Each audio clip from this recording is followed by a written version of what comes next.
People always assume the hardest part of betrayal is discovering That it. moment When the truth rips through you like a bullet, they're wrong. The hardest part comes after, when the dust settles, when the adrenaline fades, and you're left alone with the wreckage. That's where I was. Emily was gone, James was ruined.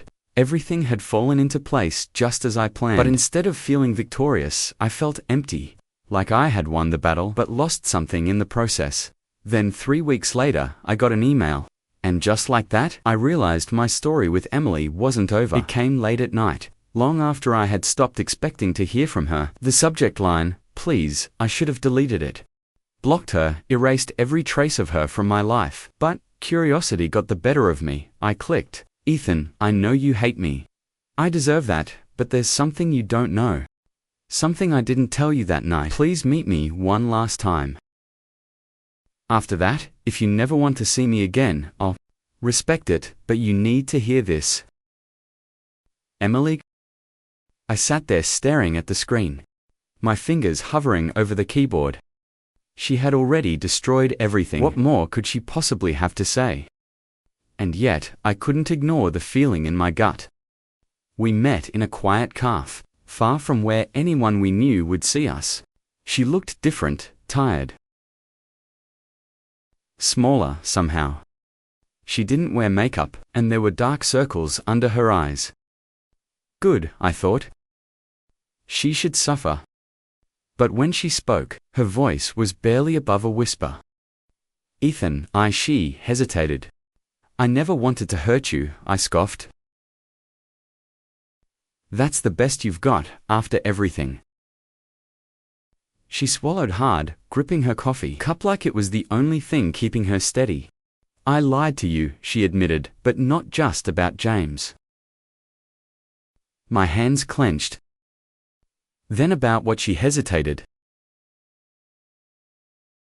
Then I knew whatever she was about to say. It wasn't just an excuse. It was something bigger. Something worse. She took a deep breath. "You weren't supposed to find out about him," she said. "Because James wasn't the real secret." The air between us went still. And I felt it's something dark, something cold creeping in.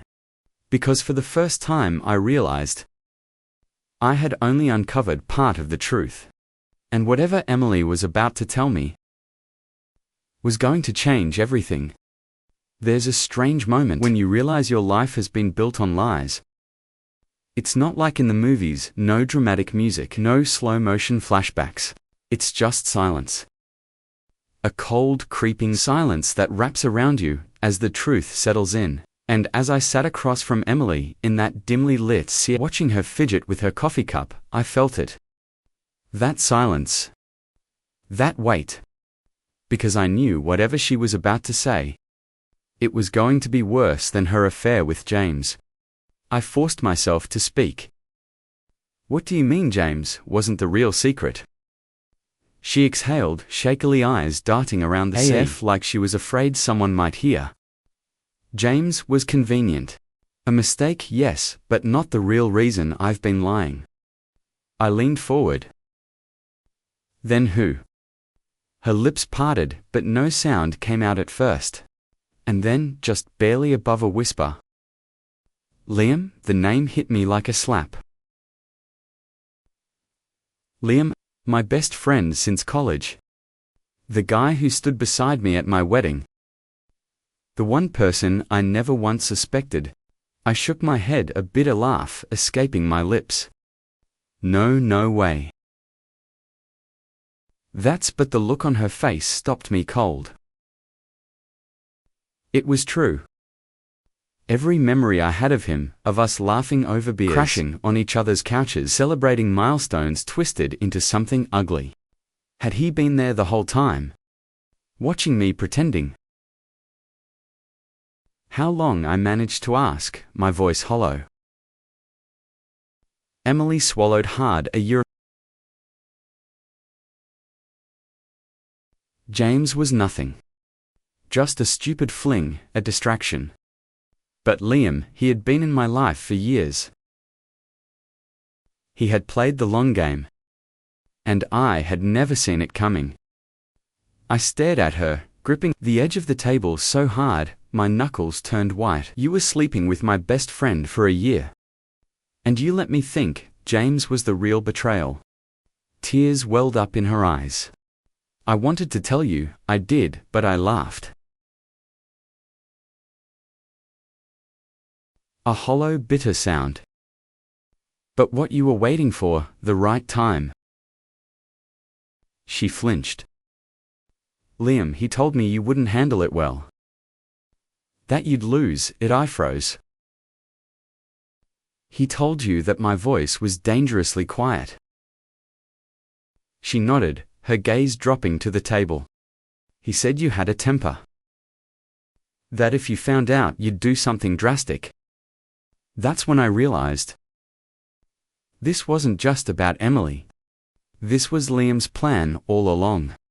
He had planted the idea that I was unstable, unpredictable. He had been manipulating her, preparing her for the fallout and the worst part. It worked. I stood abruptly, the chair scraping against the floor. My heart was pounding, my vision tunneled. Emily grabbed my wrist. Ethan, please, I yanked my arm away, we're done. She didn't chase me. Maybe she knew there was nothing left to say. But I wasn't finished. There was still one last person who needed to pay. Liam. I found him at a bar, the same one we used to go to after work. He was sitting in our usual booth, laughing with some people I didn't recognize, and for a second I just watched him. He looked so normal. Like he hadn't torn my life apart. Like he hadn't taken everything from me. I walked straight to him, and when he looked up, his smile. Ethan. I didn't let him finish. I grabbed his collar and yanked him forward, slamming him into the table. The entire bar went silent. You think I wouldn't find out? I hissed. You think I'd just walk away? His eyes darted around. Let's talk outside, man. I tightened my grip. No, we talk here in front of everyone. People were staring. His friends looked unsure, shifting in their seats. But no one moved to help him. Was it fun? I asked, my voice low and cold. Sneaking around laughing behind my back. His jaw clenched. Ethan, I didn't need to hear it. I let go, shoving him back into the booth. He didn't fight. He just sat there, rubbing his throat, eyes filled with something I had never seen before. Fear. Good eyes straightened, adjusting my jacket. Stay away from me, and if I ever see you again, I won't stop at just talking.